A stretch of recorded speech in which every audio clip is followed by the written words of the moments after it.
Hello, everyone, and welcome to another episode of the Sarah and Adam Show. how are you today, Ms. Statue? Not statue-like enough, apparently. How are you? No, doing well, doing well, well enough, anyways. Not at least when you're being statuesque, it's better, Mhm. apparently. Yeah. Then you don't get all flummoxed. I don't get all yeah. My intro isn't all staggered and stammery. Yeah. Yeah. Yeah, we had to do a retake because I was about to start and she's like, oh, I just got to fix my hair, and it just like messed with me. So It's fine.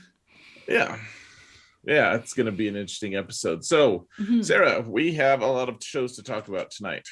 I know. You actually watched She-Hulk this week. Well, not this week, but this week.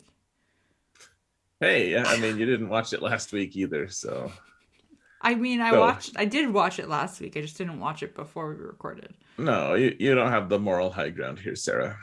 Yes, I do. I'm not yielding it to um, you.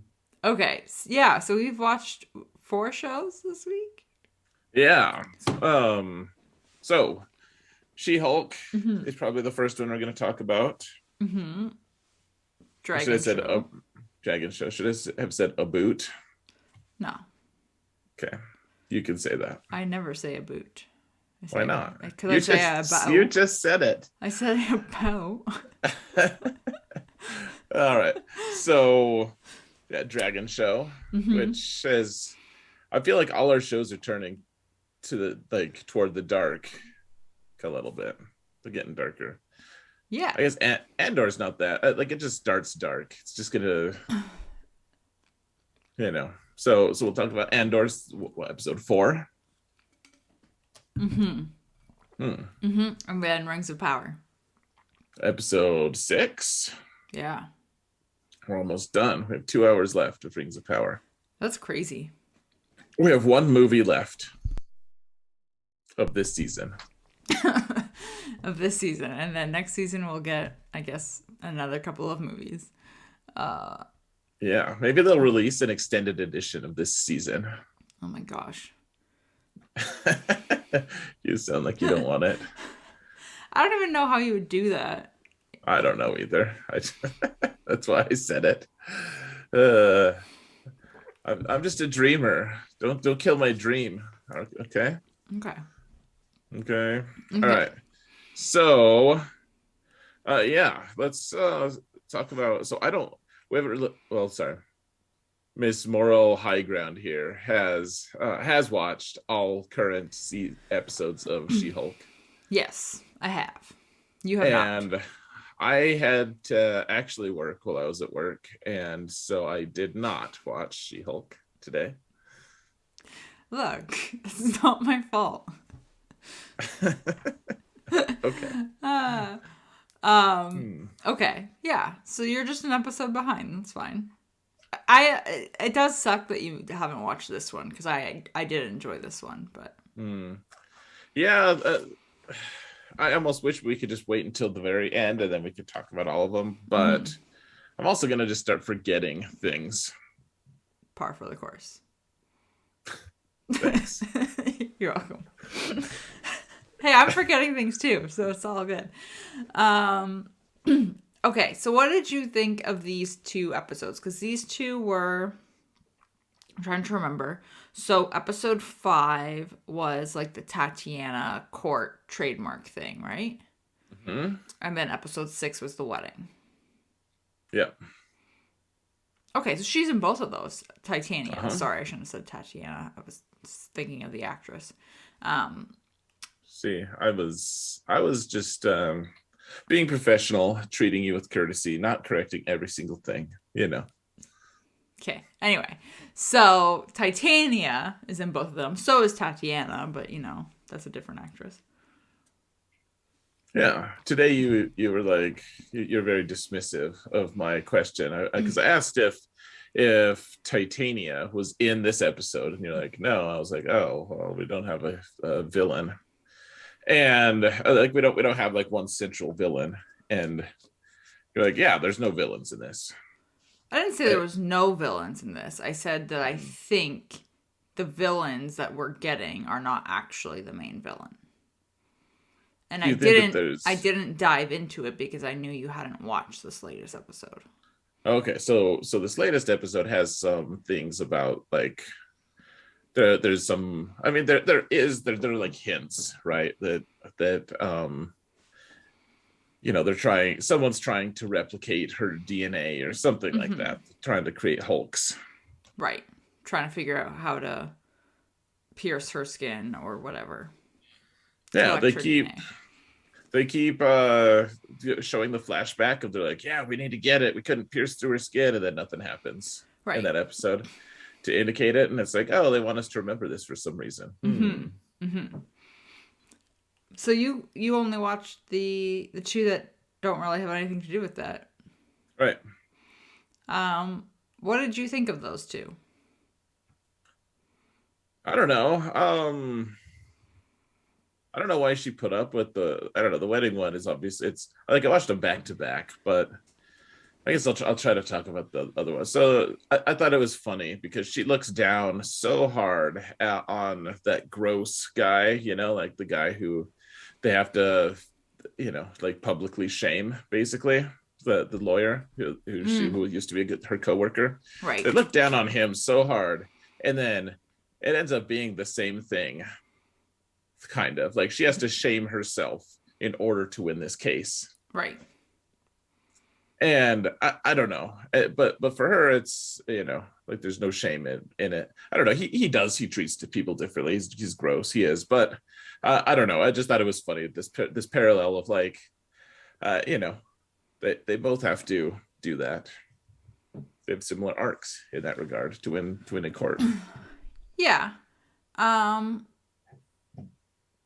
I think that his was more of a creepy arc. Sure. Oh yeah. I mean, they definitely made him way less sympathetic, right? I mean, yeah. They're like, there's a girl over there. I'm gonna go talk to it. Like, to it. Right. Accurate. Right. Yeah. Like there's no true parallel between like the way they've treated people. I just thought it was an interesting thing that they both had to do it. And I don't know, like I've always been this fan of humility. And I know that's a lot of people listening to this will be like, what, really? Seriously, Zareth? Like, see, Zareth. Like you think humility, but humility is so powerful in reality. Like that doesn't mean you can't be a little cocky. It doesn't mean you can't like it's not direct contradiction, I guess. And here's the thing, like being able to put your sense of self aside and actually, like you can actually accomplish so much by being able to say, all right, I'm not the most important thing here. My concerns are not the most important thing here. Like, let's actually, get things done. And, and I've been able to do that sometimes in my life, believe it or not. And I just think it was it's an interesting, I don't know, byproduct of that show of like, if she wants to win, she has to humiliate herself. And the only way to do that is through, humility. It's power, superpower.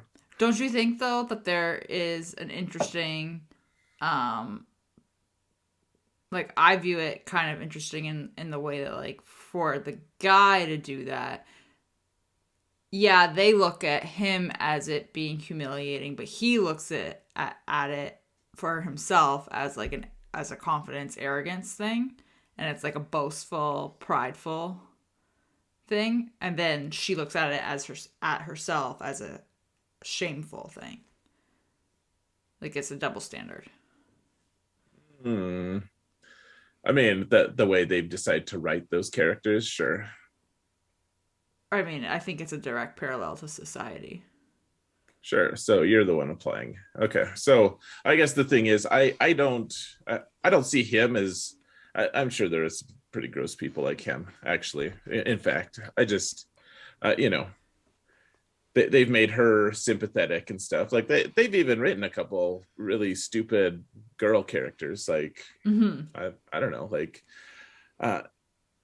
I guess I don't. I don't know. I don't see it as I don't see it as all guys are like that, versus like in society versus all girls. No, I'm not saying that that's the case. I'm just saying that that is the uh it seems to be the most common stereotype. Sure. Yeah, it's a stereotype.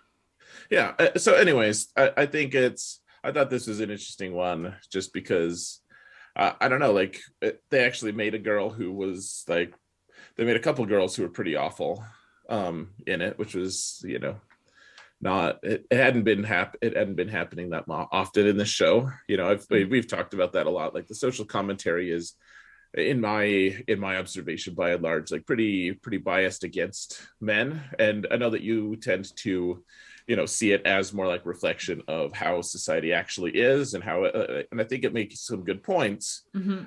It was also just refreshing to see like sometimes they show a girl who is not just totally you know uh the society hasn't just taken a dump on her and that's the only reason she's not succeeding or something. Like the men are keeping her down. Like in this case it's her actions that are keeping her down, Right. which is it was nice to see that. Though I wonder what her superpower is she just strong? She-Hulks? No, the other girls, Oh, the Titania. yeah. Yeah, I know. I've been wondering that too. And was she like, did she just have some kind of freak accident to become that way?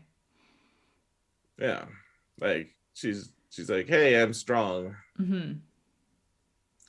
Her superpower is not having good teeth, Um, apparently.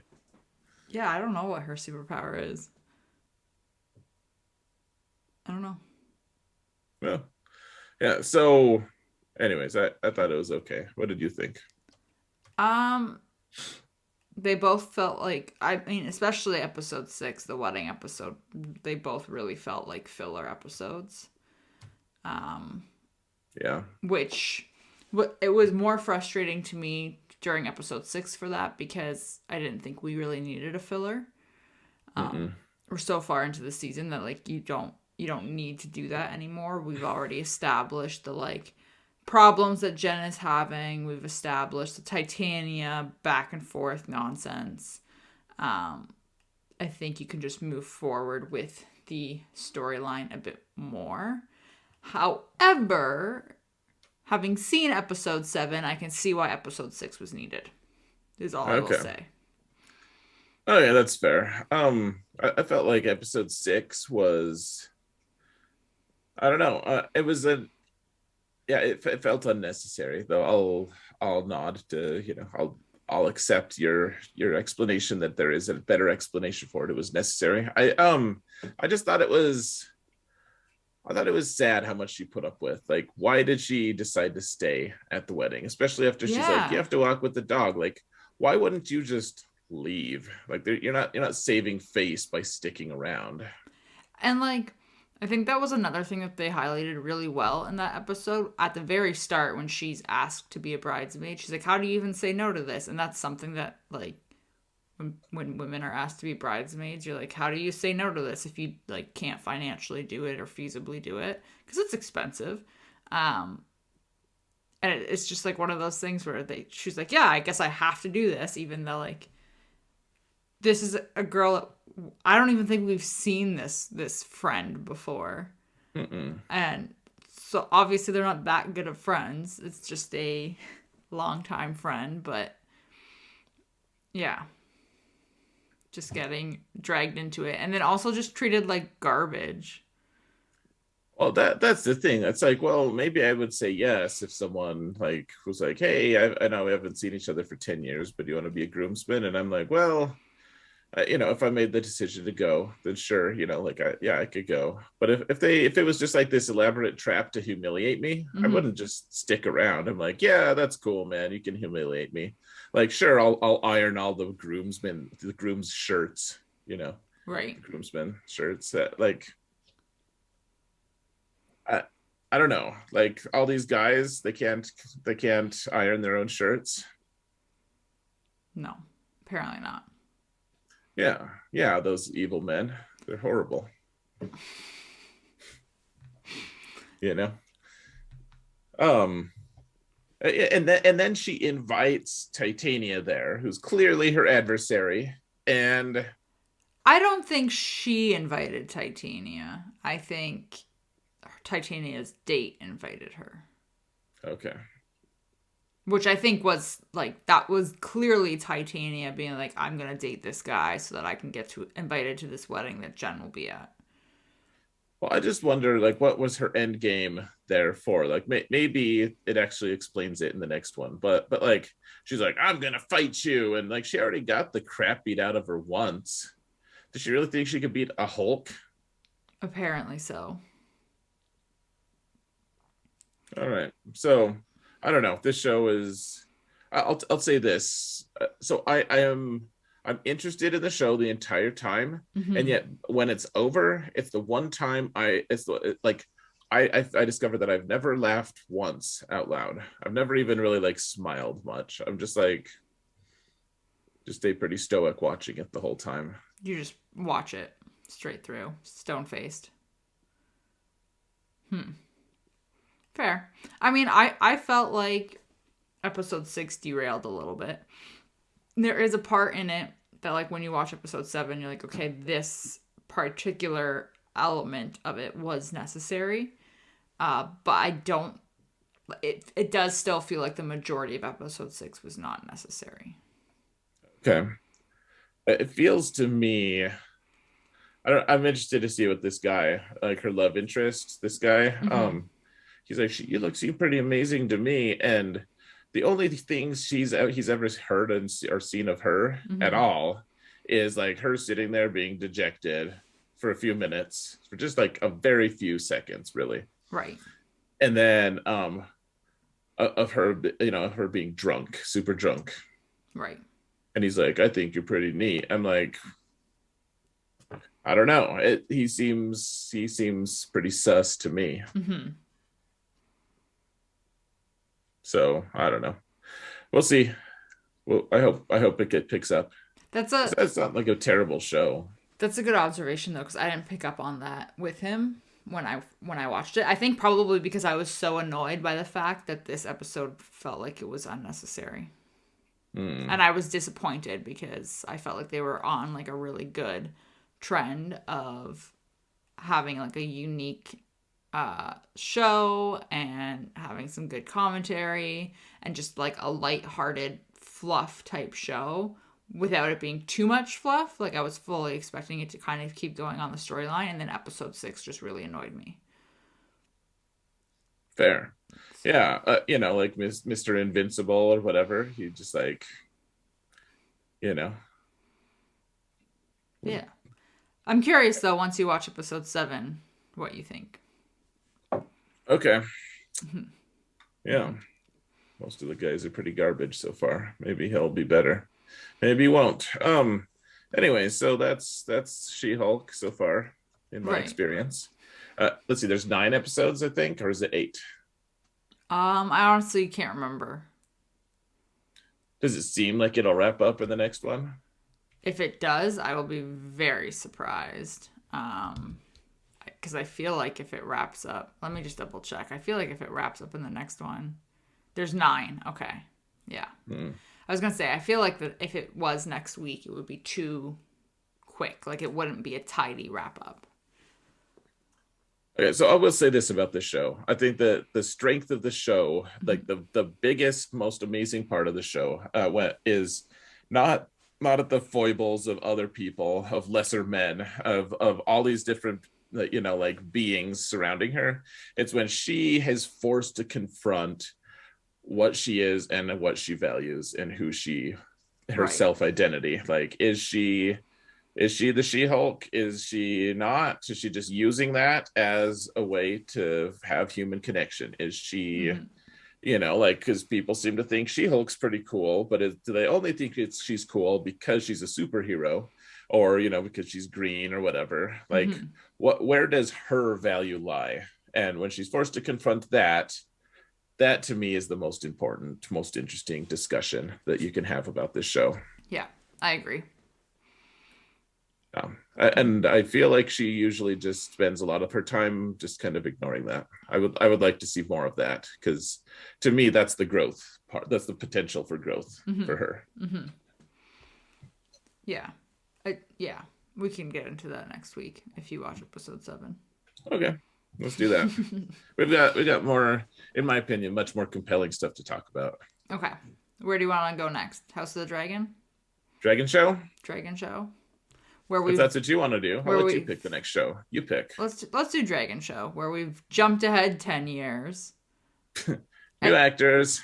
And somehow Viserys is still alive 10 years later, looking like a friggin' corpse. Yeah. Like an undead zombie just in time for Halloween. Are there other type of zombies? Just curious. Sure. I have no idea. Gotcha. Just kidding. Half dead, freshly infected zombies. Very good. So yeah, this one. So you have a lot of thoughts about this. Like, there are a couple characters who die. There's some the new actresses are here. The boys will be boys. I hate that saying. Me too. It's so toxic. Ugh. Yeah, but they're being boys, so yeah, take it as you will. Some of them have lighter hair than others. Yeah, like in real life. Like in real life. Yeah, some boy. Yeah, yep. Yeah. So what do you think? What are your thoughts? What do you want to? How do you want to kick this off? Man, I don't even know where to start with this. It's just so weird to have different actresses, first of all. But fine, like I'll get over it. I think I just got attached to the two main girls that were playing Alicent and Rhaenyra. So did you? You didn't like Alicent? I still don't like Alicent. That doesn't mean because I don't like the character doesn't mean I don't like the actress. Okay, that's fair. I still don't like her. First of all, that's where we can start. I told you so. She is bad news. It's very evident in this episode that she's going to be bad news bears. Yeah. I wouldn't say you. So yeah, sure. You told me that you would think that, and so good job. But I don't know that I'm taking. I don't know that I would not take her side. Frankly, I think Alicent has more. Like, she's pretty awful on some levels, but she's also pretty understandable on a lot of levels as well, I think. She seems much more manipulative now, especially as like the older version of her. It's been 10 years. Sure. Well, it's that they want us to dislike her for sure, because the very first thing we have Rhaenyra going through childbirth, and then instantly she's being summoned, like, take the baby away and go take it to Alicent. To the queen. Yeah. Right. And so she's not a reasonable person.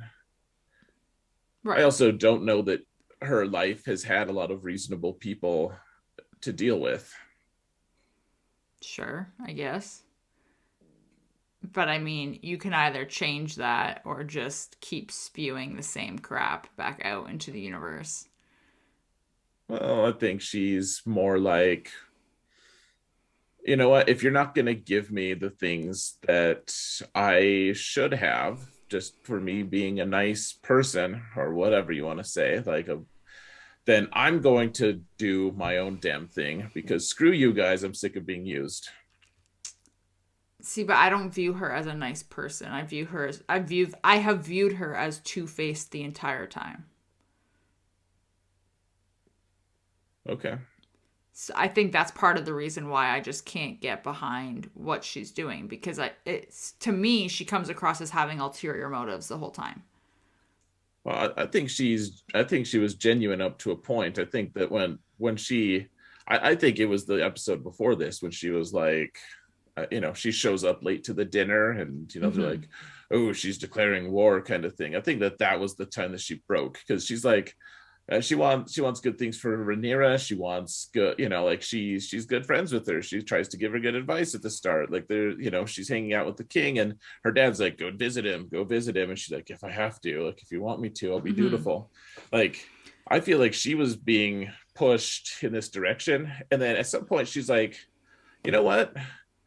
I hate where this has landed me. I hate that me being like the person who like helps everyone else, who is like, I'm the one who's getting lied to. I'm the one who's like literally just yeah, she's the king's, she's summoned to the king's chambers at Mm-hmm. all any hour of night. Like, she has no level of respect for what she's been doing, for being a good, dutiful daughter. And Mm-hmm. I think at some point she just snapped. She's like, you know what, I'll just manipulate you guys instead. Like, screw you. I don't know. I feel like, how good of a friend can you be, and how trustworthy, and like, why should I trust your advice and take your advice if you're just going to repeat what I say to you, to your father and my dad, because that's your husband. Yeah, I mean, she's put under a lot of pressure. I'm not saying she's just like perfect either. I'm just saying I think it's perfectly understandable. And in some ways, like, the way she's been treated has been pretty shameful on like almost every level. For sure. I'm not ignoring that, but she just seems to spin it back out, like, instead of changing that, she's part of the problem. Maybe. Or maybe she is genuinely trying to keep her kids alive. Sure. I mean, she sees that. Like, I also see her as being like this, like, I will protect my kids kind of thing too. Like, and if someone has to be murdered for it, I guess so be it. Like, she didn't want that. Clearly, she was Mm-hmm. like shocked at that, and I think that was her saving grace. If she had just ordered the death of those people at the end, Mm-hmm. that would have been like, okay, well, I like that crosses a line in my opinion. If she had, but she was like appalled. She's like, no, I didn't. Are you kidding me? Like, I didn't want him dead. Like, Mm-hmm. and it shows a certain level of naivety, and maybe she'll start embracing that. I think life has shown her a hard time, and now she's like, oh, I'm not going to be anyone's victim anymore. I'm not going to be a victim. I'm not going to play their plot, like play their games, and I'm going to keep my kids alive, and I'm going to do what's best as I see it. So anyways, they don't want us to like her, but I find her a little more sympathetic than they probably want me to. So Fair. Um, Also did not like Sir Kristen this episode. no. Don't know why he's kicking around. Still bitter over a one night stand from 10 years ago. Right. Still bitter. I think he's more bitter about her subsequent rejection later. She just wanted him to be a plaything. He was like, I want to be equals. And she's Mm-hmm. like, you know what? Screw you. I'm going to be the heir, and I'm going to be try to be dutiful, which I think was good in a lot of ways. But like, I think she should have rejected him. But I think that was the part. He was like, opened himself to her, made Mm-hmm. himself vulnerable, kind of like, hey, we could have a life together. And she's like, not for me, not with you. No. But he said, we can have a life together if you quit your job. Right. If some guy was like, hey, you should quit your job and be with me, I'd be like, no. Sure. Well, that too. I mean, Like, hard pass. Red flag. well, quit your job. Yeah. That's Sure. If essentially you want what to he make it said into to, that, but that's essentially what he said to her. She was like, "Hey, I have to do this. I have to be dutiful. This is my job. I'm going to be the right. heir. My husband is gay. We're just doing this for appearances." So, like, Right. clearly still wants to be with him. And, like, granted, yeah, I guess, like, he's like, cool, like, your side piece, but I don't know. Why are you still being whiny over it 10 years later? Move on, dude.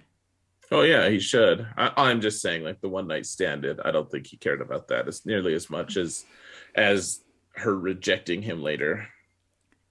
I feel like if you're still gonna be in the, like, as a guard or whatever, and you're still following this oath, then that's even more motivation for you to move past it.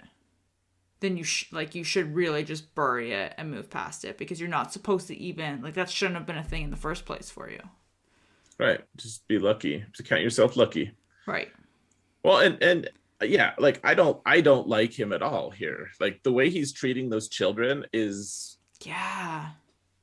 I don't know. Like obviously the boys to me are very relatable, at least the younger ones, because I have an 8 and 4 year old boy, and Mm-hmm. like I'm like, don't don't treat any of them that way. I don't like this. Like don't be like be harsh, whatever, if you need to teach them that way. But I didn't like the way he was setting them against each other and showing favoritism the way he did and everything. I thought it was disgusting. Mm-hmm. Yeah, he's interesting, and I did find it very interesting that he is now with Alicent. Like he's team Alicent, right? Yeah. Oh yeah, So well she's the one who stopped him in his moment of like he's gonna kill himself. right, but it's just like an interesting development. Hmm. So I thought I was gonna like him actually, and I am disappointed because I think he will be like, I don't like any character that I'm watching right now. I don't think that there is, like, for a minute I liked the Hand who was like, I can't actually quit, like do my job well without bias. So I'm going to quit. I'm going to resign. He did the honorable thing. Like he's trying his best to do the right thing. And then he just gets murdered. yeah, Like why can't they make a character I actually like in these shows? I don't know. Like I liked Ed Stark too, or Ned Stark, and goodbye. that's what they do. I guess I like Tyrion. He stayed around forever. That's Mm-hmm. good. Um, yeah, it was just all, I don't know. I agree with you. I like the dragons. Sure. Does that count? I'm like, I feel terrible that these boys are like being threatened. It just, that makes me sick too. Of like, these kids are, they're, their moms are afraid for their lives because if their succession occurs and one of them tries to consolidate power, of course the first target a more ruthless ruler would be to just kill the sons. Right. Yeah. Yeah. Um, do you have anything else you want to say about the Suns? I mean, Or in that area? not necessarily. I thought it was interesting. I don't know how it works. I guess I'm sure it's been plotted out for other people, but like, I don't know why her oldest son, or what one of the sons, Mm-hmm. doesn't have a dragon. I don't understand why some of them don't have dragons. Yeah, I don't understand that either. Like I guess they kind of addressed it when they were in the foreign land with Damon and stuff. Like the girl, her egg hasn't hatched yet, and they're like, not all of them do. Maybe that's what it is. Like they have a dragon, but Right. the egg doesn't hatch. Right. Yeah, that could be it. Um, yeah. What did you think about Damon and he's got a new wife? Yeah.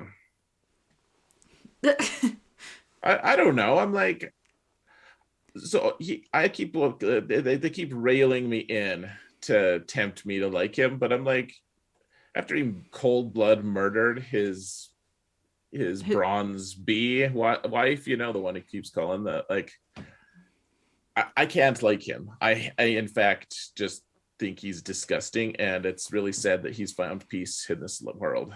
Right. Maybe you're not supposed to like him. I want to like someone in this show, Sarah. I want to like someone, and no one is likable. No one, except for the Hand, who had integrity, and then they murdered him instantly. Mm-hmm. I don't like people in this show. Like, I'll watch the rest of it because I'm invested now. But I don't like a single person. Like Alicent is a little bit like I can understand what she like. I can respect where the position she's in, and I think that like I'm glad that she's sticking up for herself because no one else is going to. Otherwise, they're all just a bunch of people who are like so selfish. I want them to go to war so they can kill each other off because I hate them all. Yeah. I don't know. What are your thoughts? I need to stop. I don't know. I don't really like anyone either. I'm just kind of following to see what I'm waiting for them to start fighting each other. I'm waiting for Allison to stop being a manipulative, passive aggressive bee and just do something. Like just make something happen. It would not surprise me at all if like this if something happened between the boys and that like spurred Allison and Renara to like Allison to go after Renara or something. I don't know. But yeah, I'm just waiting for something to happen. Yeah, that's fair. Other than another wife dying in, I was going to say in childbirth, but I guess it wasn't really in childbirth. So okay, so I thought that was interesting actually. And I like annoyingly I started liking her this episode. And then they just so basically the two characters you did start to like they killed off. Right. Yeah. Okay. That's the only reason I don't like Alicent. Because I don't want her to die. No. No, but no, I liked so there's like you could put so there's the two brothers, right? Damon and the king, whatever his name is. Zombie dude. Zombie face. So yeah, you have those. What? Viserys. Okay. I thought you said Zareth. No. I was like, what? No. Jerk. So, but you can almost like you can see the parallel here. Yeah. Viserys, chose to, like they have the choice. Like you can maybe save the kid, but you can't save the mom. And like that. So mom saving's not going to happen. And they give the man the choice, which is obviously like, don't do that. That's awful. But I like the twist on it this time. I thought maybe they was gonna like make us like Damon a little bit because he's like, I'll give her the choice or something like that. A little bit better. But instead she was just like, you know what? I'm going out on my own terms. Yeah. I thought that was cool. Like that was strong. That was powerful. Like she knew she was gonna die and probably their kid and may as well just be done. Just do it in one shot. Confuse the dragon like crazy. He's like, what? I don't think the dragon was confused. I think that shows I think that showed the bond really well between them. And that dragon was like, no, I'm not going to burn you. And then, because you could see it, like when I was watching it, you could see this moment where, oh man, I'm totally blanking on what her name was, the wife, but she, like, you could just see her mentally break to the point where she wasn't really frantic. It was almost like she was crushed and just like defeated. And at that moment, you could see the dragon recognize that in her. And then it was like the dragon just took pity on her. Yeah. So I did really like that. And so I was reading that in the book, she does die. But it is like a complication of childbirth and she dies like 3 days later or something like that. And it's basically not done in the same manner. So I think that they did it this way for two reasons. One, because obviously it makes it much more like impactful on TV or whatever. Like it's more dramatic. It's more dramatic. Sure. It reads better on a TV audience, whatever you want to call it.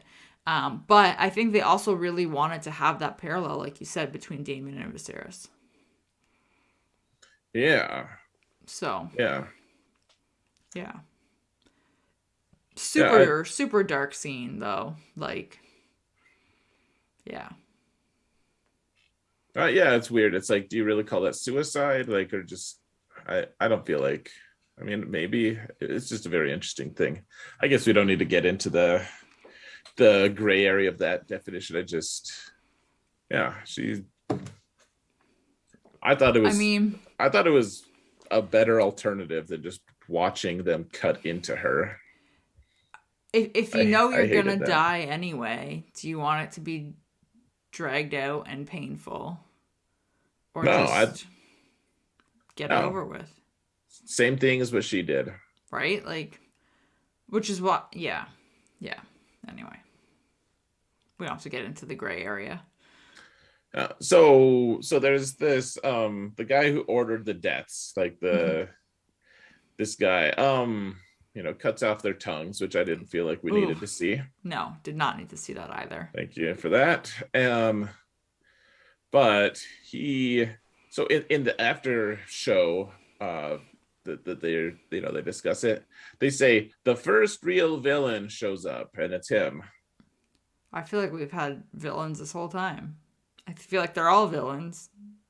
Yeah, they're all, but the interesting part is the show wants us to think that he's our first villain. Like they're under some notion that the characters are likable. This is the crazy thing to me is maybe if you hadn't seen any of, like, if you hadn't seen Damon kill people, like if you hadn't seen any of this ridiculousness happen already, Mm-hmm. then maybe the first person that I see mutilating someone else, I'd be like, oh yeah, you're a villain. I don't like you. But it's to the point that it is such a common thing that I'm like, Yeah, oh, it's just another Sunday. Like, yeah, like he sees as an opportunity. Like he wants to kill his dad and his brother so he can be the heir. So ugh, sure, like you're a bad person. Welcome to Westeros. right. Like Where everyone, everyone's a bad person. Like they've killed all the good people. everyone's selfish and going for their own motivations. Yeah. Mm-hmm. Like in that regard, I do like Viserys just because, and you call him spineless, and I get that he is, like, he needs to be stronger. Yeah. At least he is trying to do well by people, like he actually has a shred of decency in him. You know what Viserys makes me think of in this episode? When Besides a Ursula, zombie. when Ursula shoots King Triton with his like, she like turns him into a little unfortunate soul and he's just all sunken at the bottom of the ocean. No, it's Okay. Viserys. Yeah, I thought you were gonna say like Gollum or something. He looks a little bedraggled like Gollum too. No, because Gollum has more pizzazz than Viserys. He Gollum has has more he has like, more vitality at least, yeah. yeah, I'm like, Gollum at least like moves quickly. And Viserys is like, takes him a week to get from one end of the building to the other. Yeah. Well, they're trying to kill him. They're putting rats in his room and stuff. Like they want him to get diseased, I feel like. It's been 10 years, dude. Just kick off. Hmm. I'll have to remember that as advice for you later, way down the line. I feel like he's been dying this whole series. Yeah, I mean, poor poor guy. I don't even think he wanted to be king. But Oh no. Yeah, I get that vibe too. I don't think he wanted it either. all right, let's stop talking about the show that no one is likable in. Okay, you pick the next show. All right, let's do Andor because I feel like there's lots of really likable characters there, and Mm-hmm. it's dark. Like it's both. Right. Okay, so let me just point out one thing. Here's the thing that let's rewind just a little bit and go back to the Dragon Show. Oh man.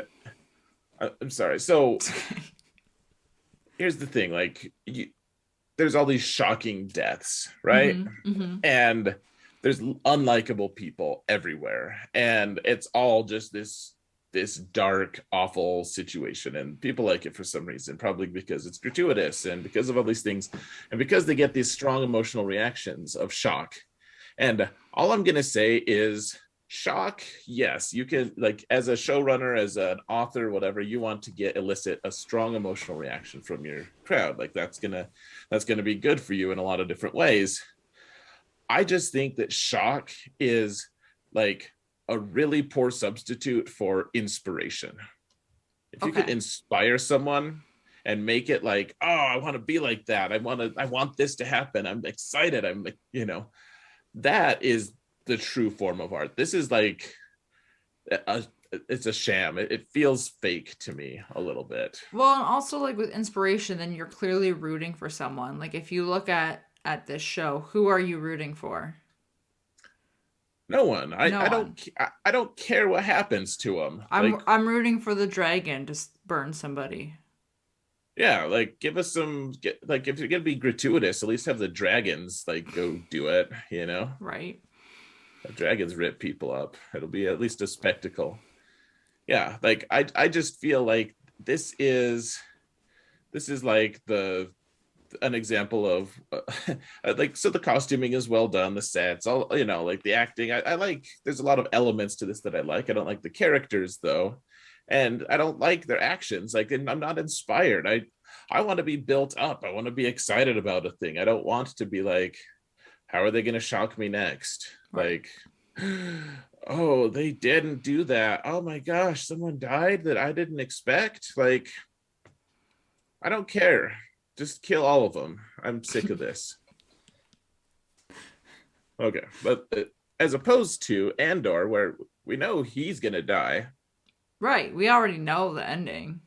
and yeah, I care about him and how he's doing and how he's gonna do things. Right. Like, it's exciting. Well, and like that's the thing. I found myself saying that the other day where I was like, "Oh, I'm so curious where this goes." And then I like stopped and thought about it. I'm like, "I know where this goes. I know how this ends Right. for him."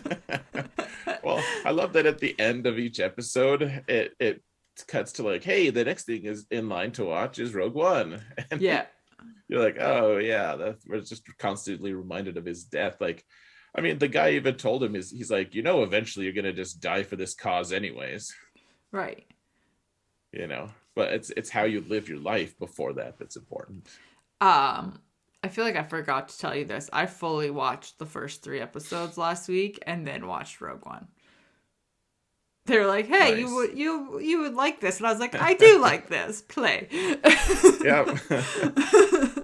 Well, Rogue One is honestly, like, now that it's had some space, like I think it's my favorite Star Wars movie. Frankly, It's always been my favorite Star Wars movie. oh, so I'm glad. I liked it instantly. I Yeah. really did. It feels like a betrayal for, like, I grew up loving the original trilogy so much. I watched them so much. Like, I've had Return of the Jedi damn near memorized. Mm-hmm.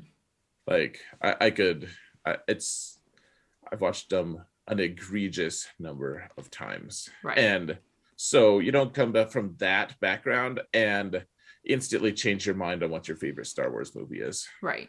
Whereas I didn't watch a Star Wars movie until I was 23.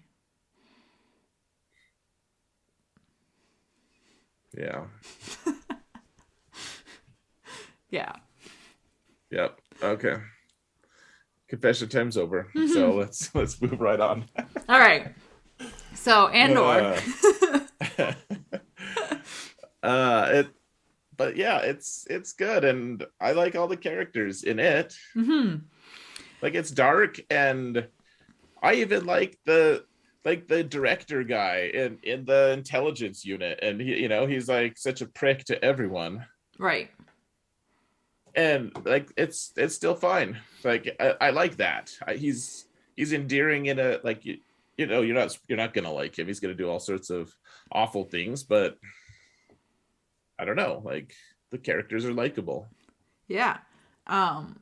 What I really liked about this one was it really made it feel like the first 3 episodes were like background information on Cassian and like setting everything up, and then this episode was kind of like where you're like, okay, it wasn't straight fully into action really, but it was, you were kind of seeing where the pieces were starting to slide and how Cassian was going to fit into it, and you just kind of have to. It sounds weird to call it a setup episode because it's episode 4, but it felt like a setup episode. Well, yeah, I mean, we're on the edge of having this cool mission, you know. We don't know what. So I like that the investigator kid guy who like was just, you know, the head of this disastrous mission and let the Imperials take over, you know, the policing efforts and stuff. I like that aspect too of how the Imperials just they're like, hey, we have an excuse, we're gonna take this over too. You know, they're Imperials, what do you expect? It's a freaking empire. Like, you know, they're gonna take things over. But the guy said one word the whole episode. He said mother. And he got slapped. Like, she had more dialogue than he did. Yeah. Okay, so since we're talking about him, well, I was just talking about him, but are we gonna like him? Is he gonna be a good guy or bad guy in your opinion? Or neutral? I feel like he's gonna be a bad guy. Like, I feel like we don't like him. Unless maybe they're trying to set it up in a way where we're hesitant on him or something, like something's weird with him and then he is like a double agent type thing. I don't know. Because that would... I feel like if he was a spy, let's say... Which I don't think this is actually the case, by the way. I'm just thinking out loud. I feel like if he was a spy in the Empire, that would make sense with why he was so... He felt so, like... Like, he didn't have the confidence to be in the role that he was in and to give the orders he was giving out. Like, it almost was like he had imposter syndrome or something. And I feel like that would make a little bit of sense. But I think maybe he's just a coward. Okay. I mean, maybe he is. He strikes me as a person who is trying to do the right thing, but is going to be tragically doing the wrong thing the whole season. Right. It's like he's like, oh my gosh, the rebels are terrorists, and we know that. I mean, they kind of are, I guess, but like they're painted in such a sympathetic light that they're the ones we root for, and so we're rooting for the rebels. And so, of course, if he's going to be trying to chase them down in any capacity, then we're going to be rooting against him. But at the same time, it's like, well, I can understand, like, you got to this point in your life. Honestly, it just happens to be like you're making all the wrong choices, dude. Right. Yeah. I'm curious to see where else, like, they go with him and if he's going to have... Because he seems like he's going to have a decently sized role in this. It seems like it's going to be important. Right? Like... At least that's how they're painting him so far. Maybe he'll say 2 words next episode. Sure. And then next time 4. And eventually we'll get to like 32. Yeah. Eventually he'll have a... season will be over. He'll say a full sentence. Yeah, no. I don't like him. Anytime I see him on screen, I kind of just feel like, ugh. Okay. Well, yeah, he's not that interesting yet, but they clearly have planned around him. They haven't made him totally dominate the show, you know, like he's right. A building character right now. Right. So what do you think of Mon Mothma? I like her. I liked her a lot. I thought she was exactly how I expected her to be. Like, knew what she wanted, called the shots. Her husband seems like a total jerk. Did you recognize his name? Notice his name?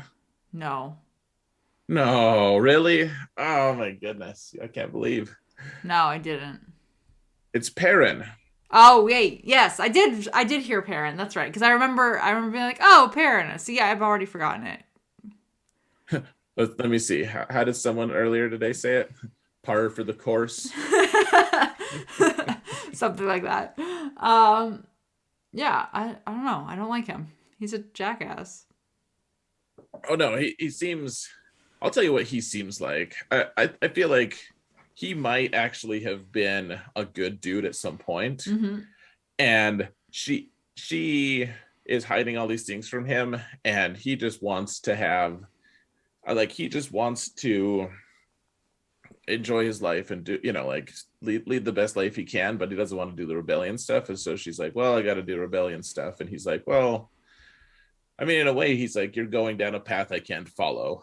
Like, he probably doesn't even know about that, though. Like, he's just being kept in the dark, and he's resentful. And you can't really blame him that much for, he's like, must everything be boring and whatever? Like, oh, I just don't like him because it's obvious he doesn't have any respect for her. Right.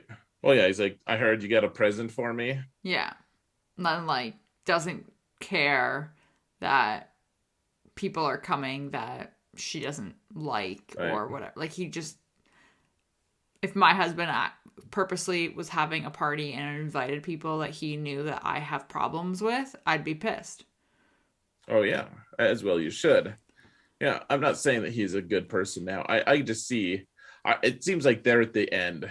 They're at the end of the road right now. Like, they're both just doing their, like, they're going through the motions, and that they don't care. He's just like, yeah, my wife will hate you, but I don't care. Like, I just want I want something nice for me. Because when did she ever do anything nice for me?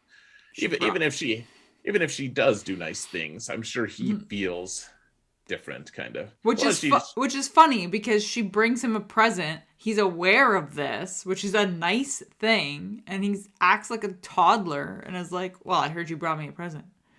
Right. Well, but at the same time, like, how facetious was he? Like, maybe he knew she was off doing her secret stuff, and like, oh, I heard you bought, like, she wasn't shopping for a present for him. It was a pretense. Like, there wasn't any sentiment behind it. Mm-hmm. It's still, on her end. I mean, it's still coming across entitled. Oh, totally. I'm just saying they're at the end. That, like, she's not just some saint for getting him a present because she's going through the motions. Like, she's a saint for other things. She's great. She's awesome. But I don't see anything sympathetic about her getting a present for him and for disingenuous reasons. Right. So that's all. Yeah, whatever. I thought it was, so one thing, okay, so in the books that I've been listening to all all of these old, like, not canon anymore Star Wars books. Okay.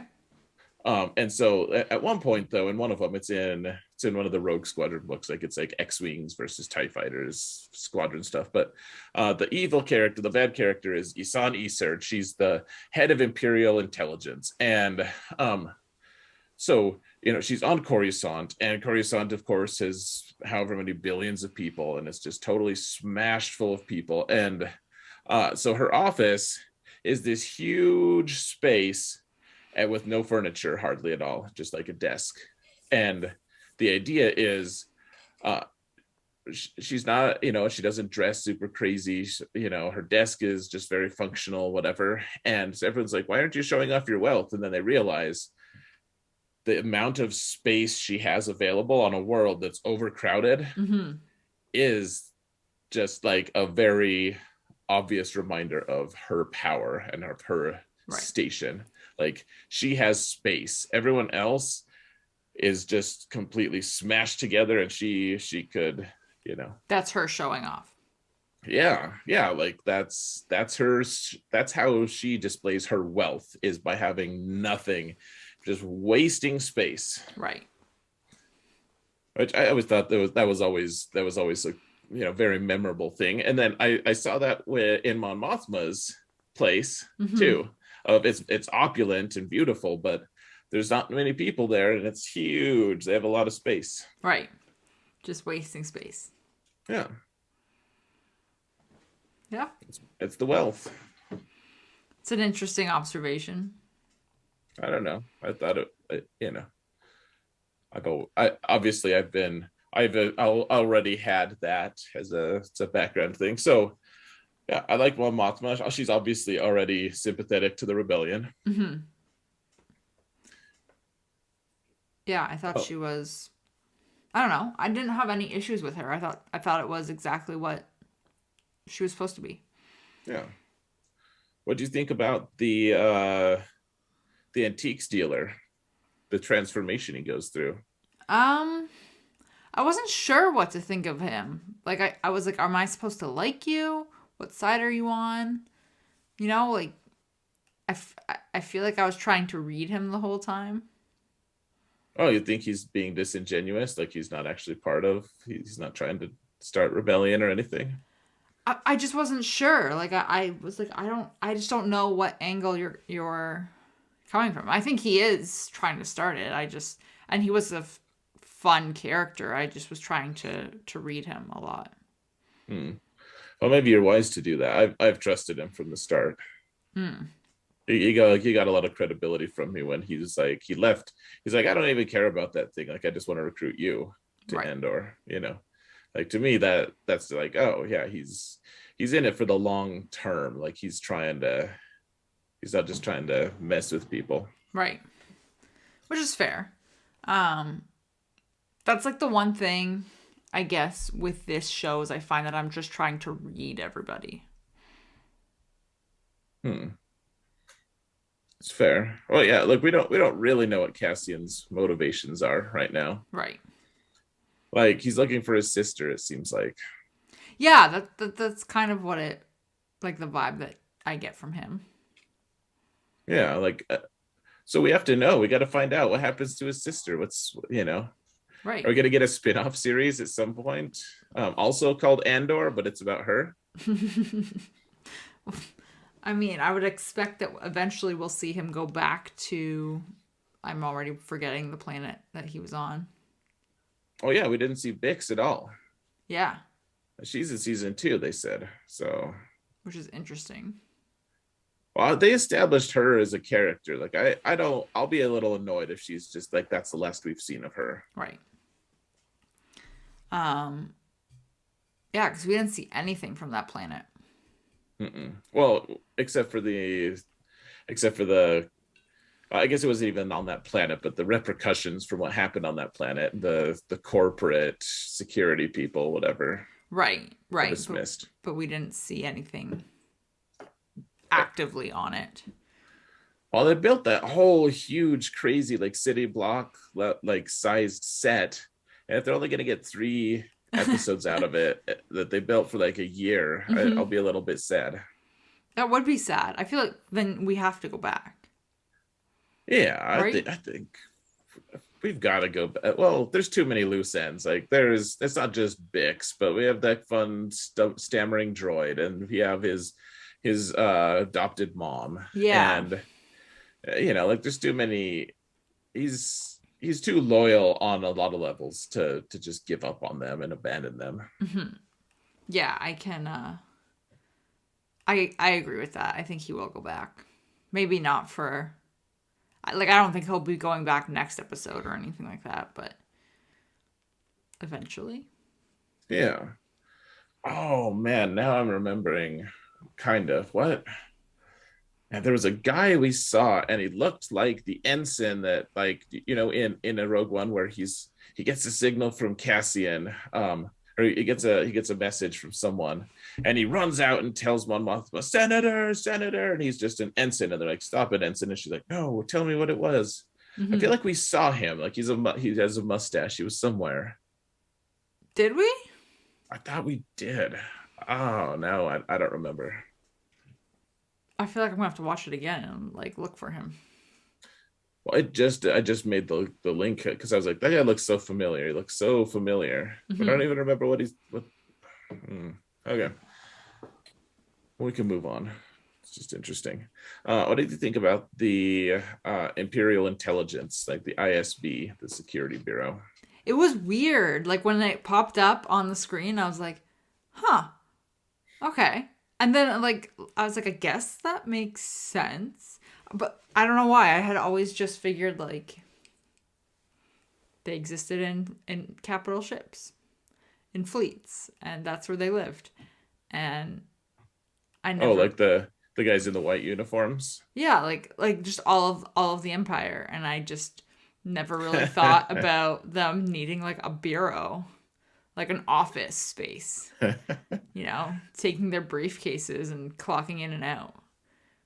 I'm like, it was, Yeah. yeah, but so at first I was like, okay, this is odd, but then it was interesting to see. Um, Super, I felt like it was really on brand with what I picture Imperial forces to be like the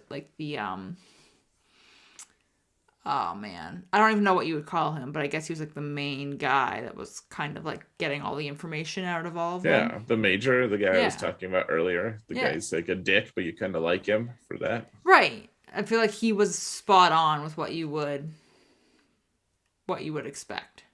Yeah, Super dismissive of the one girl, sure. Oh yeah, but definitely. really spot on. She needs to turn in her freaking reports. Sure. Maybe he should also be more proactive. Why be proactive when you could just command it? Like you could just replace her. Dime a dozen. Yeah, I was just surprised that he was like, yeah, we're not going to look into this until there's like concrete information. I'm like, so you're going to wait until there's an actual problem and then react to the problem.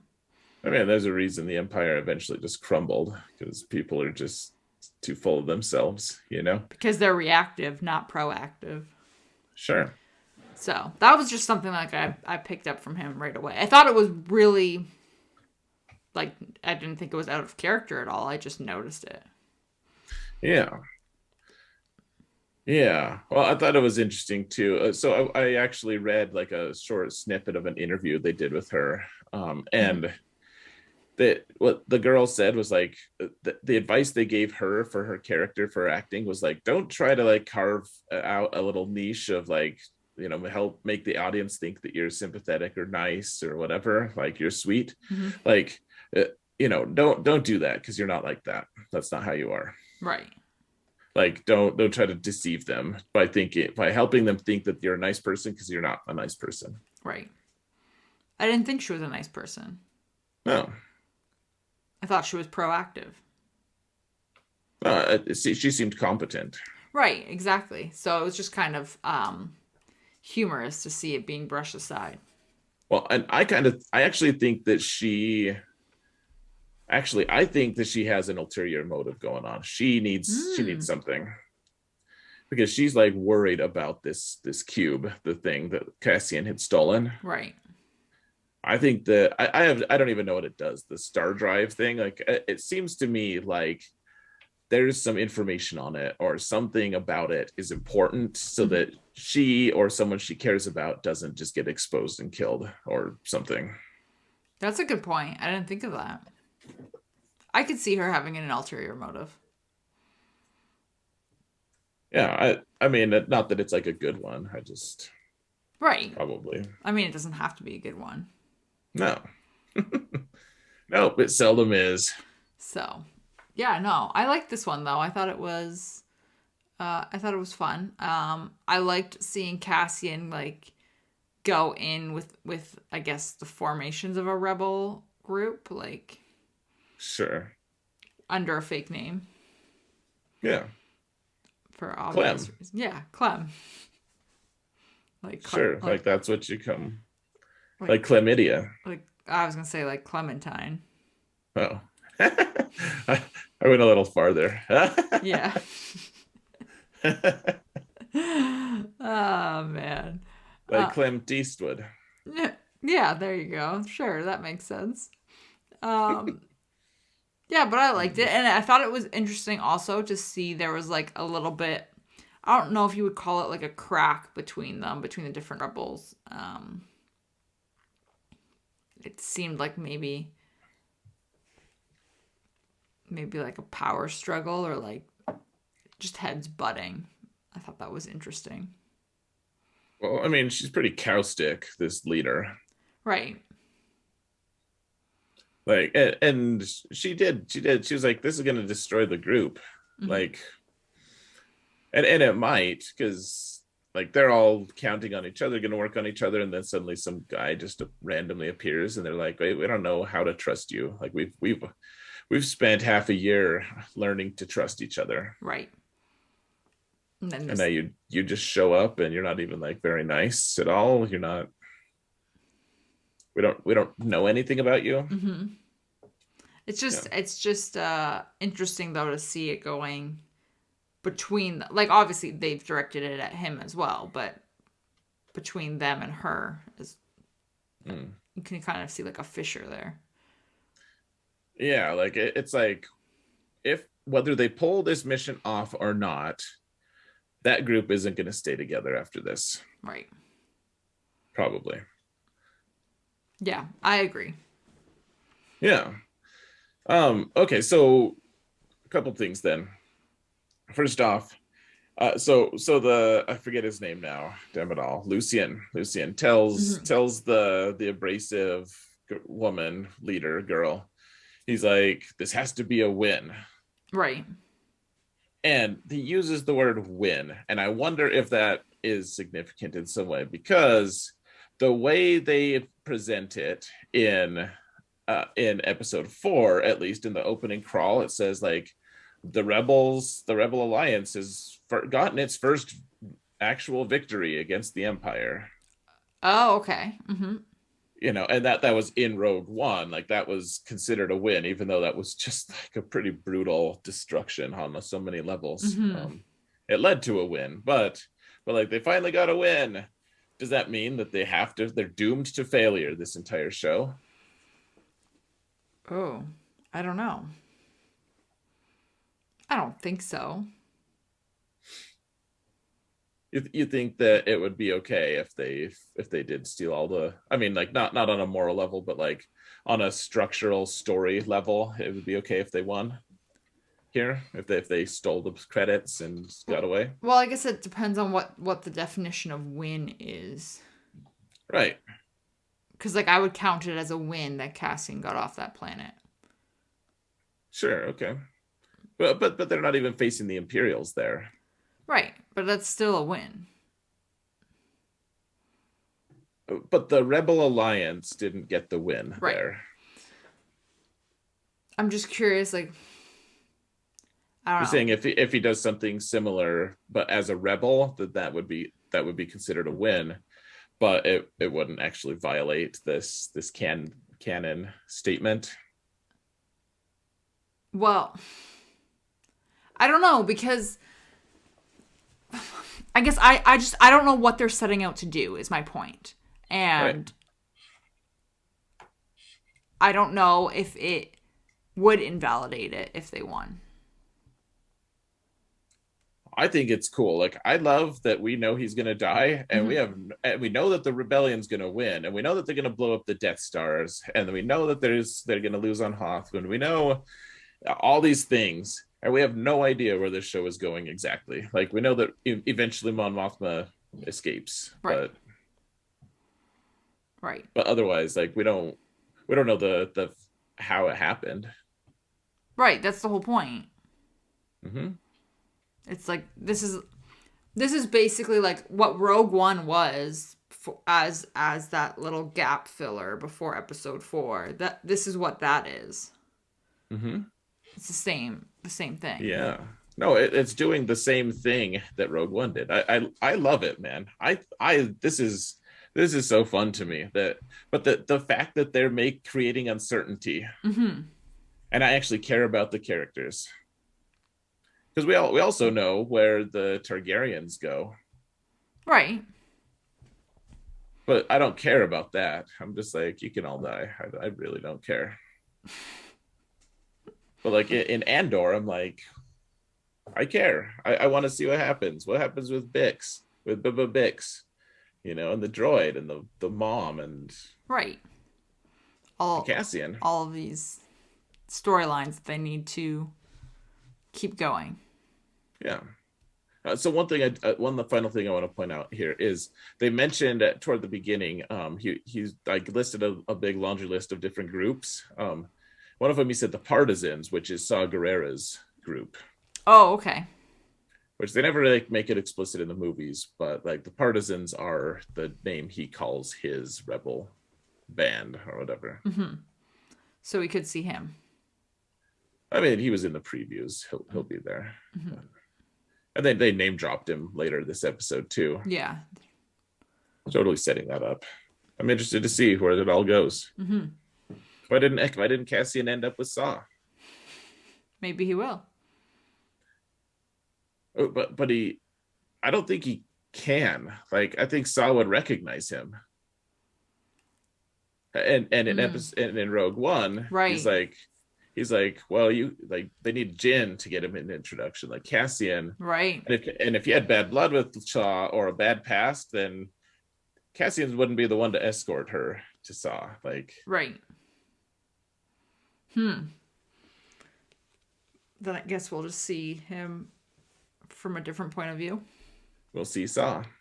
Yeah. See Saw. Okay. Anything else? I don't think so. Yeah, I don't think so either. I think that was everything. You liking it so far? Yeah, it's good. I'm curious to see what the next episode is going to be. Me too. I find myself very intrigued by the Mon Mothma part, like almost even more than Cassian. Interesting. Yeah. No, I just feel like I don't know. I feel like this was a setup episode, so I'm just waiting. Okay. So, yeah. Cool. Okay, so do you want to talk about Rings of Power then? Sure. And this. What'd you think? This ridiculous episode. It was pretty ridiculous, actually. Mm-hmm. It was a lot. Yeah. What do you think? What were your thoughts? What did you like? What you didn't like? I want to hear from you. I don't know. I think I liked pretty much all of the episode. I'm trying to think if there was a spot that I didn't like it, but I mean the whole thing was basically just the showdown between the orcs and the humans at the tower. Because even like the little bit that we got on the Numenor ship, it wasn't even that much. Like, it was just a little snippet before they showed up. So, yeah. No hobbits this time. No hobbits. No dwarves. No dwarves. Yeah, this is purely Numenor and Mordor. Yeah. So. Southlands, I guess we call them. I don't know. I liked it. It was interesting. I didn't realize that they would move out of the tower that quickly, I guess. Like, I just assumed that they would stay there. I guess it kind of made sense for them to move throughout the land, and like, I mean, it made a lot of sense because then you realized what was happening at the end with once they had boarded up all those holes in the ground with all the tunnels and stuff. Mm-hmm. So it made a lot of sense from that perspective. Yeah, I realized, so when they had like I guess it would be like the second battle of sorts, like when they were in the village and they were luring everyone in, all the orcs across the bridge and like trapping them and stuff. As soon as Arendor saw the blood on the one and like touched it, I was like, no, I know what they did. And it was just real dark. But I thought that it would include creepy old guy, traitor human. Traitor face. Traitor face. Did not include him. So that was surprising. Because I fully was like, yeah, he's dead. I was waiting, actually, for when they kept like lifting like the helmets and stuff off. I was waiting to see his face. Oh, I didn't think he was dead. He's their leader. He's the guy. Yeah, obviously he was important. Yeah, but I just assumed that he like died. Actually, I had assumed that he died in the rubble from the watchtower because of when greasy Loki elf threw him aside. It kind of looked like he threw him into the crumbling rubble. Yeah. I'm like, so what good did bringing the tower down on them actually do? Hmm. I mean, it seemed like a decent idea to try and bury them underneath it, Yeah. right? Like, Oh, I thought it was cool. And the choreography or whatever you want to call it, like Arondir did a lot of cool heroic jumping and flinging and throwing and shooting. right, But it was all believable in in the sense that, the weird action movie belief that these things can happen. right. So yeah, I just attributed it to the fact that he's an elf. Oh yeah, yeah. Well, and that makes a lot of sense. Like you saw Galadriel doing all these weird stunts on the horse, and it's like, well, you'd think that she would learn how to do some pretty neat stuff after thousands and thousands of years of studying warfare. Right. And she's an elf. Right. And she has the dexterity to pull it off. Right. Right. Um yeah, I liked it. I don't think there was anything else that I didn't really like. Um okay, so I thought one of my most I actually laughed out loud.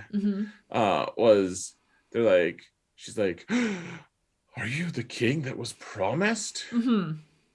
And I don't know, it was just he said it so shifty and so he's like, "Yes."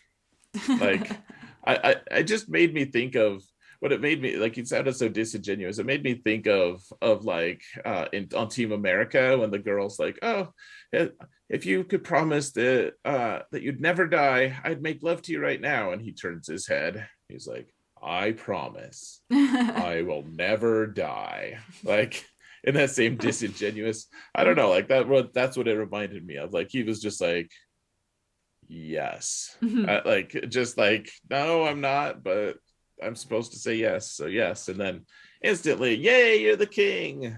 Yeah. It was a weird setup because I feel like he was fighting that for so long. Yeah. Like in all of his talks with Galadriel. Yeah. So I don't know. I don't know about him for sure, but okay, so I he's more significant even than we know, is what Right. I think. And he is, so remind me, he is a new character, right? He wasn't in the book? Or in Well, the text, I should say. not as Halbrand, no. Okay.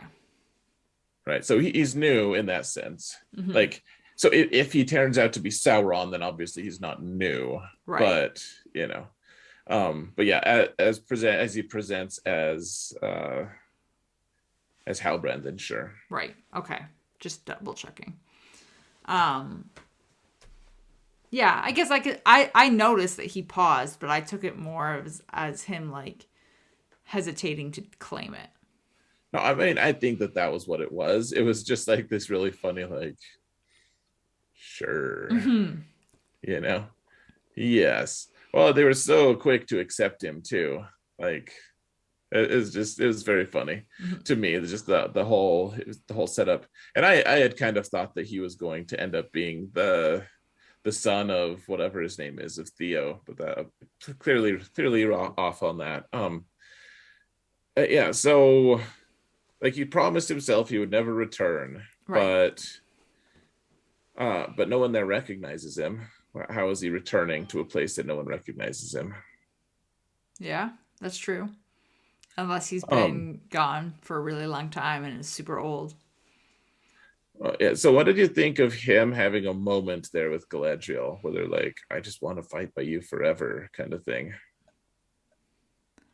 I don't really think I picked up on a moment between them.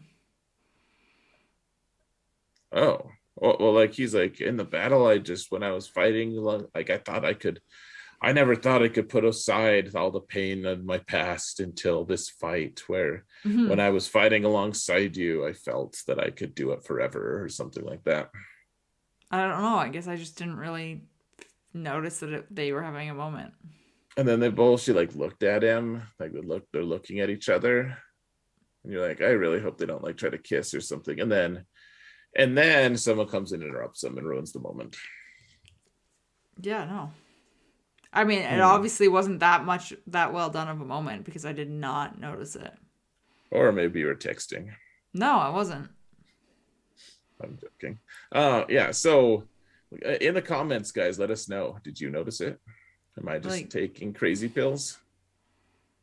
I noticed the moments between Arondir and Bronwyn, and the moment between Isildur and his dad with the horse. Sure. But nope. You'll have to watch that part again or not, but I wouldn't wish that on you if you don't want to. But I thought it was fairly obvious personally, so maybe I'm just misreading it. But I just thought it was an interesting thing. Like they clearly have some kind of bond at least, to be talking, and they both saved each other from doing horrible things. Mm-hmm. I just wonder if he is. I don't know. Like there's this half-baked idea of maybe he is Sauron I don't because. know. Because why? Well, tell me why you don't think so.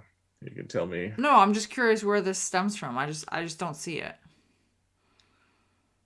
Okay, so Adar was like I don't recognize you. How like all right, so if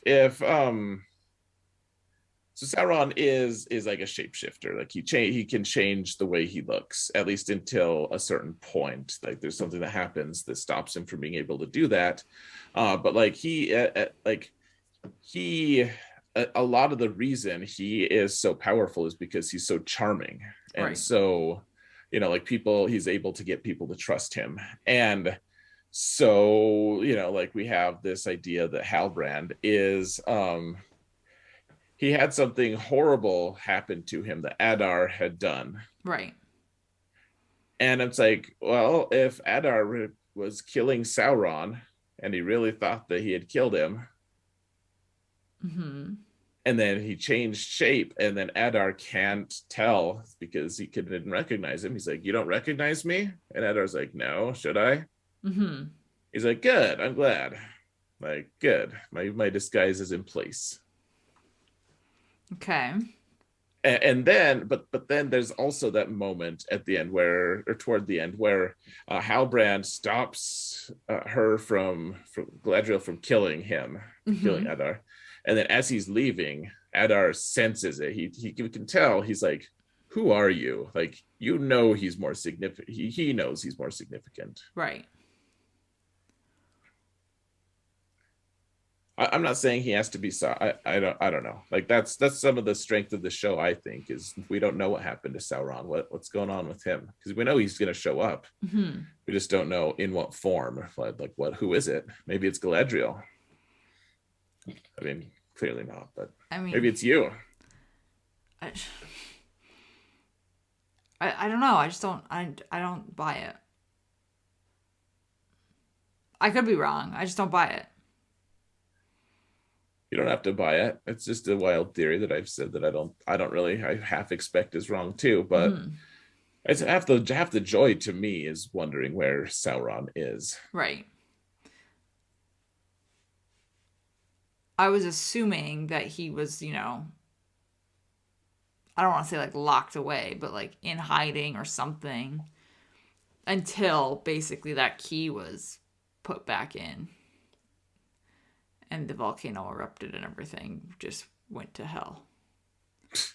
Well, we'll talk about a shift of momentum, right? I feel like there was so much back and forth in this episode of like they think they've won and then they haven't actually won and then they think they've won again and they haven't actually won and then they finally think they've won again and like the Numenors have ridden in, which by the way I found hilarious because it is clearly nighttime when the orcs are attacking and like still is nighttime and then they cut to a daylight scene of the Numenorians riding across the landscape on horseback. I'm like, Right. okay, doesn't match, but okay. Well, I think that was it to signify like they were writing for a long time because they said it would take a day to get there. Yeah. Which, like, I get, but also, Well, so that, if they're getting there right at dawn, yeah, and then they ride for a day, then it's dawn again. sure. Sure. It was just an interesting, Sure. it was just an interesting cut. No, they mess around with time Hmm. enough there that I mean, yeah, because it did feel like dark. It was still dark, and then when they came, like it was pretty light out. Yeah, when they got there, it was light out. I was curious if they were going to get there at night or not. Um, but Hmm. um, yeah, so it just was like all this back and forth, and then clearly you didn't win at all. Yeah. So is everyone going to be dead? Wouldn't that be the twist? You want everyone to die in the dragon show, and instead everyone dies in Rings of Power. Except for Galadriel. Yeah. Uh, Well, the did you watch the preview for the yes. next one? Hmm. So they showed Galadriel and then all the other storylines. Nothing with the Hmm. fate of the rest of the characters. Which I thought was interesting. I feel like if you're gonna see Galadriel next episode, you kind of have to see the other characters because she's currently there. Right. Yeah, I thought it was cool. Like we finally saw the payoff of the orcs trench that they've been building, or the tunnel, whatever. Hmm. And then you see like this key finally get activated by Traitor Human, Yeah. who should have been dead in the rubble.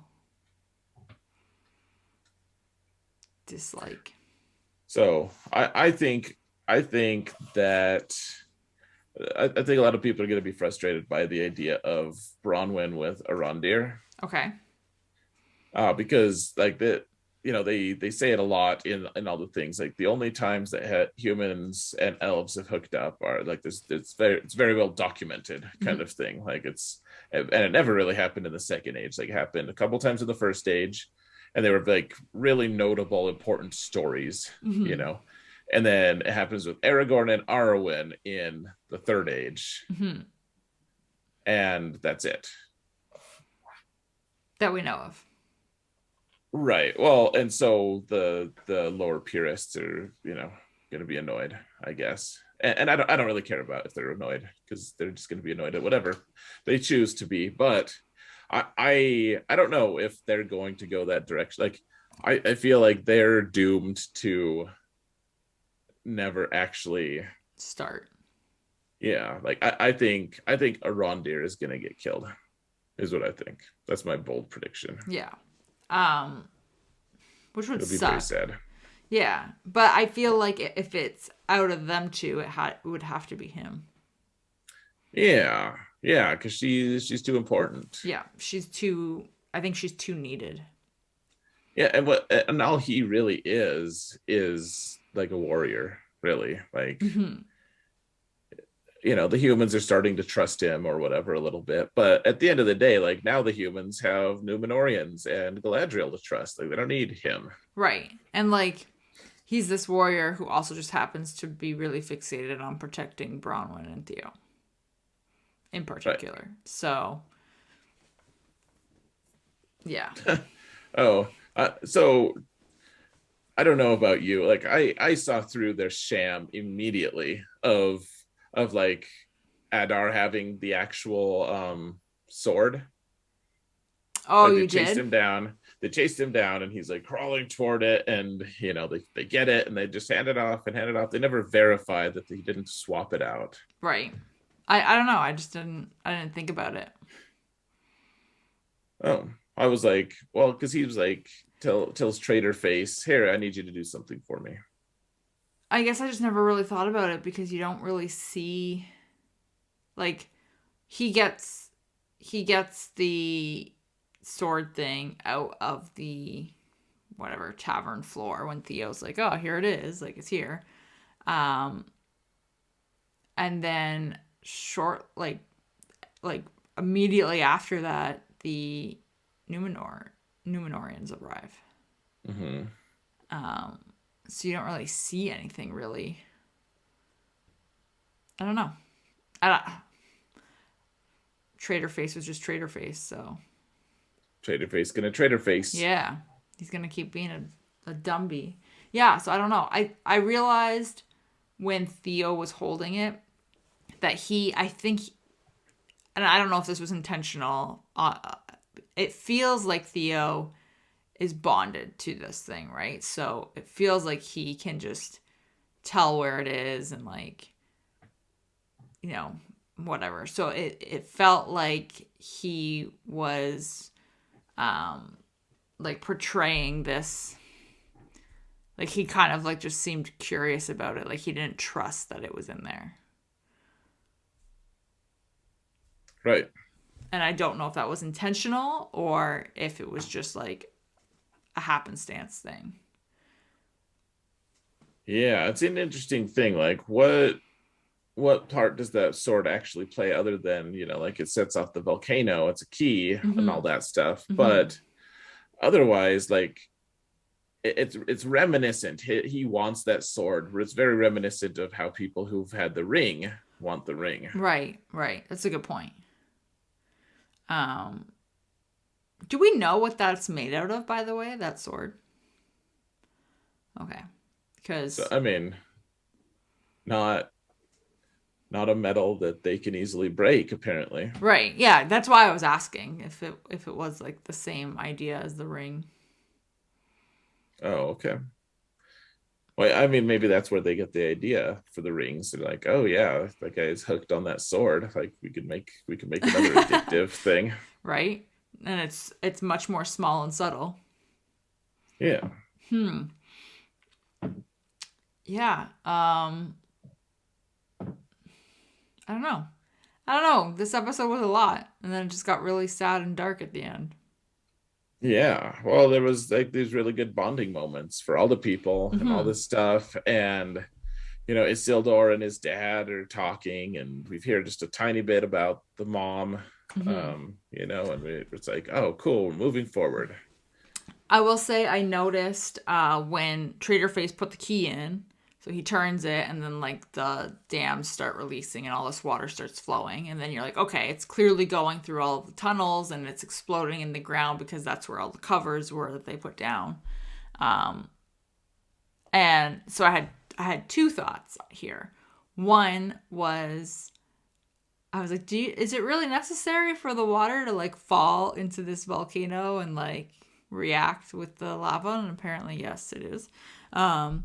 But two, I noticed that when the water was like rushing through, Adar like he like laid down and kind of just like put his head down against the ground, and you saw the water rushing underneath the tunnel that was clearly underneath him. And then afterwards, it's just like a really quick scene where they go in where he was and he's gone. He's gone. Yep. And I'm like, well, how did you get out of there? Yeah. Well, that's a valid question. I don't know. Because like his handcuffs or whatever you want to call them were still on the floor. Yeah, one of the things that I had thought about Adar was that maybe he was one of the first orcs, like one of the first elves who was tortured into being an orc. Right. So I was glad to hear that that wasn't the main. I wasn't like, man, I'm pretty sure. So I won't just say that. Oh, I was right. I told you all. But that was one thing that I thought maybe was possible. So that was interesting. At the very least. So yeah, I was right, kind of. Yeah, he's an interesting character. Yeah. Not a fan of him. I'm just gonna say that bodily fluids flow too freely in this show. Oh yeah, it was a lot. I was actually expecting Arendir to like die of orc blood poisoning. Yeah. I was like, you got a lot of that in your mouth and everything. Oh. And the orc is just fine with it, just literally just pouring out of his head. It was so gross. I was like, I don't need to see this. Yeah. I didn't think that was necessary, honestly. Like there's so much. I will have trouble letting my boys watch this episode. Like last episode was fine. This episode, I don't know. Like there's almost too much for me to be able to censor all of it. I was gonna say, because like for you to like fast forward through it, you're basically gonna fast forward through a ton of like the main things. Yeah.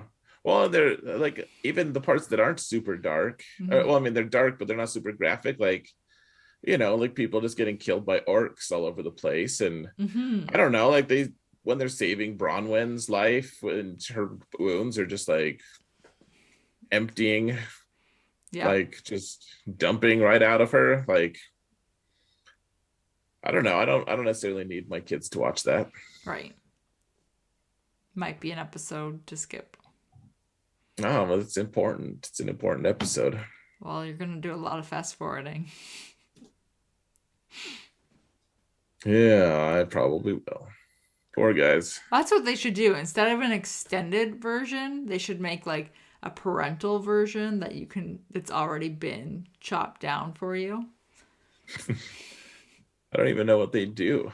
I don't even know what they would do either, but I think it would be quite humorous. My kids would be like, "Why is Theo giving him the sword?" Yeah. What happened? Oh man. Yeah, I They're guess just like slowly running their swords through people. ugh, yeah, that was a lot. I don't yeah, no. I don't need that. At, like the time it was like quite a few episodes ago, but where Halbrand like just snaps the guy's elbow or whatever. Right, yeah. Yeah, it's very gruesome. Hmm. I don't know why they've chosen to do that. Like I don't really mind all like they have a Rondir doing like the weird high kicks and it's all acrobatic and stuff. I don't mind that because they kind of did that with Legolas and stuff in the other movies. Like they've Hmm. kind of established that they're warriors and they do some crazy stuff sometimes. Um I just don't need the blood. I don't need that Yeah. really. Like they had some blood in the other Lord of the Rings, of course, but it wasn't nearly as just like dumping out of people Yeah. Yeah, no. as Mm-mm. this. Yeah, there was a lot this episode. Yeah. Yep. It's right there alongside. I would say it's a little less, but still comparable to what the Dragon Show's doing. Yeah. I feel like this is more manageable for me to watch though. Right. Well, yeah, like Drag Dragon Show just sets up the tension. You're like, oh, I feel so uncomfortable. and it's also like Dragon shows a lot more torture. Yeah, that's true. Like chopping a guy's tongue off, Yeah, chopping where you're all the like things. they're not trying to kill you, they're just trying to make you be in pain and remember this for the rest of your life. Pretty horrific. Yeah. So, anyway, Okay, so let's play the game of what does Sarah think needs to happen for this to be a successful rest of the season in the next oh, two episodes? What is going to make you think that was a pretty good season? um I want to know who the stranger guy is. Okay. So, I would love for that to be resolved What somehow. if it's just like gives us a substantial hint, like something that's like, okay, all right, we know roughly what he is. Would that be enough, or do you need to know? Here's what he is. We're done guessing. So, I guess it depends like when you say a hint, would it tell what is it a hint to be like okay it's a pretty good shot that it's this person, or is it a hint that they're like he probably is of this origin? Well, I don't know. Like if they were like, all right, he's one of the five wizards. I feel like we know he's a wizard. I don't know that we know. Like maybe he could be Sauron on some levels. Like we don't know Hmm. exactly what's. I don't think he is, but you know he could be, or he could be all sorts. Like he could be a Balrog. I don't know. I don't freaking know. I just like maybe he's well, you can't. I don't know. There's a lot of people who the Valar just kind of like ship back to Middle Earth for various things, Right. and I think the most plausible thing would be to say like one of the wizards, um, especially one of the blues. But it would be nice to have confirmation. I don't feel like it's obvious at all to me that Hmm. he's a wizard. Like I would be fine if I just yeah, I would like that, or if they were like, no, he's not a wizard for sure. Like something pretty strong. So, okay, so I think two things need to happen then by the end of this season. I would like to know who the stranger is one. And two, I think Sauron needs to show up. Yeah. Even if it's just at the very end, maybe. Yeah, yeah. Which would not surprise me if that's what they chose to do. Yeah, like, well, honestly, I think if I had to guess where Sauron is right now, because I like the Halbrand thing about maybe he's Sauron, but I kind of don't think he is, even though they've shown him to have like a political bent. He's very charming, all these things, keen observer of human nature, but he's also, I don't know if he is. If I had to guess where Sauron is right now, I think he is whispering sweet nothings in the ear of the king of King Gilgalad. Oh, okay. I think he's with the elves right now, and Interesting. Okay. that's why like Gilgalad is like, oh yeah, we need Mithril because Sauron planted that idea in his mind. Okay. Yeah. I like that theory. I like that one So a lot like more. So, like, I wouldn't be surprised if at the end of episode 8, the final episode, he was, it just cuts to like we finally see this person, whispering to the king, and the king like kind of taking notes, kind of like, oh Right. yeah, and you see he's beautiful, like he's like, all the things that they would say in the books, he's Anatar, he's the bringer of gifts, he's the guy who deceived everyone into taking the rings from Right. him. So that would be. I feel like that would be pretty fitting. I like that thought. It'd be cool. I like that better than the Halbrand thing too. Like I think Halbrand is gonna. I think he's gonna be a bad guy at some point. Is what my thought is. He'll be one of the ring wraiths. Yeah, I could see him doing that. He'll be one of the kings. He'll be one of the people that Sauron gives a ring of power to. Yeah. Maybe that's what they're setting him up for. Yeah. That's a good point. Or maybe it's Theo. Maybe he'll get it. I could He likes things of power. Yeah, I could see Theo turning pretty easily, to be honest. Yeah, and Traitor Face. Yeah. Nah, I think he'll be. I bet that they'll kill him off this season. Maybe. Yeah, I don't think Traitor Face is gonna live very long. I didn't expect him to live through this episode. I mean, I don't care. Like he doesn't. To me, he doesn't hold any narrative interest. Like they kind of needed someone to help him do something. And now, what else is he gonna do? Like I don't want him to just like keep lingering around. Yeah. Okay. What do you think needs to happen then? I mean, really, yeah. I think Sauron does need to show up. Yeah. I think that would be pretty crappy if he didn't. Like they don't have to give the rings out, but I mean the whole show is called Rings of Power, and that implies that Sauron is here, that the whole show is centered around him. Like and honestly, I don't know how you felt at the end of episode 7 of Star Wars. They hinted about Luke the whole time. He didn't even get dialogue like that. I just thought it was so gross, honestly, the way they treated that. Like, hey, here's Luke Skywalker, and he's like, He just stood there. yeah. I mean, I kind of expected it to just end. I don't know. I feel like I always just expect things to end on a cliffhanger. I wouldn't even be surprised if Sauron showed up at the end of this and he didn't get any dialogue either. No, he might not. I would prefer they actually give him a little bit of something. Right. Is all I'm saying. Right. But that would be fine. Like them just showing him advising the king, and you're like, oh crap! Like that's horrifying.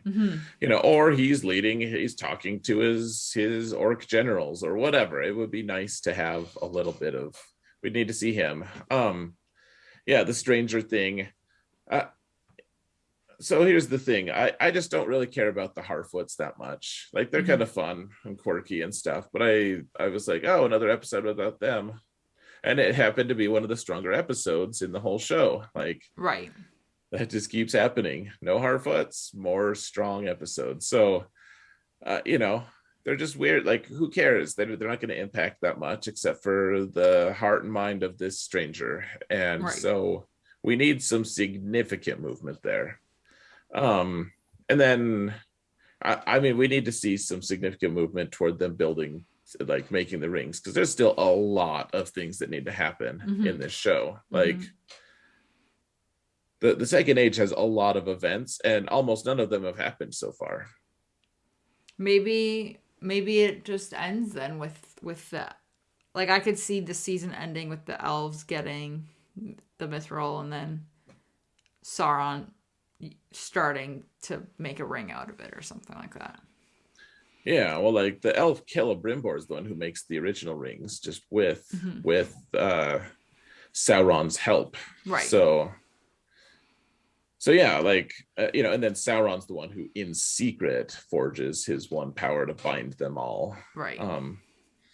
It doesn't have to be this episode, but it's like there's a lot of mileage we've yet to cover. Like, they've established a lot of good things. Great. Now let's actually get to the meat of the story. With 2 episodes left. But they need to step in that direction soon, because even just like five seasons just seems like too little time to do all the things that they need to do. Well, especially if they're gonna go at this pace. Right. Well, yeah, at the pace of, like, hey, look, Isildur is finally like on Middle Earth, I guess. Like, right. That's cool. Good for you, bud. Good for you, bud. Thanks for coming out. Yeah. Yeah. Okay. Anything else? No, I've been really enjoying this show. I'll be sad when it's done. Yeah, it is going to be sad when it's done. Only 2 more. I've just enjoyed being in Middle Earth again. Maybe season 2 will come out faster than the next season of Wheel of Time. Maybe it'll lap it. Who knows? Yeah. Oh, that would be sad. Okay, cool. So I guess that's it. Should we call it? Yeah, let's call it. We talked for a long time. Yeah. Okay. Once again. So I guess thanks everyone for listening, and then we'll just see you next week, and maybe you'll have watched the next episode of She-Hulk. Maybe. Oh yeah, we're doing timestamps in our videos and stuff now. Good reminder. Should have mentioned it at the start. I'll try to remember it next time. Yeah. So then, if you haven't watched one of the shows, you can just timestamp your way to victory. Yeah. I'm putting them in the podcast episodes too. So if you're listening or watching, you can just skip ahead. Yeah. Thanks for doing that. No problem. That's it. All right, guys. It's over.